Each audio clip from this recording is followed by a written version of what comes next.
Hello guys, मैं आपको शब्द विचार के बारे में थोड़ा-सा आपको इंट्रोड्यूस करवाना चाहूँगी, जिसमें कि शब्द जो है किसे कहा जाता है? शब्द कहा जाता है 2 या 2 से अधिक वर्णों के सार्थक समूह को। किसको? सार्थक समूह को शब्द कहा जाता है।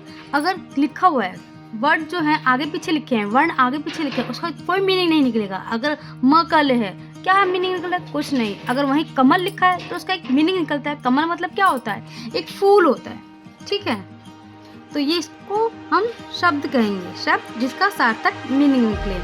अब हम बात करेंगे शब्द के भेद के बारे में।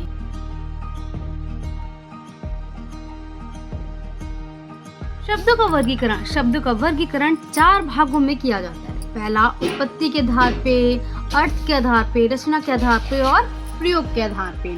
अब हम बात करें उत्पत्ति के आधार पर, उत्पत्ति के आधार पर भी 4 भागों में बांटा गया है। तत्सम, तद्भव, देशज, विदेशज, ठीक है।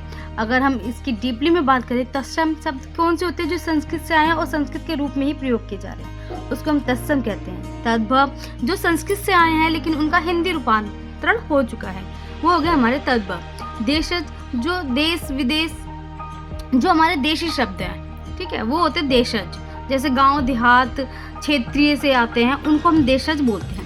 बात करें हम विदेशज की, जो विदेशों से आते हैं, अरबी, फारसी, तुर्की, फ्रांस, यहाँ से जो आते हैं, उनको हम विदेशज शब्द कहते हैं, ठीक है। अब बात करते हैं हम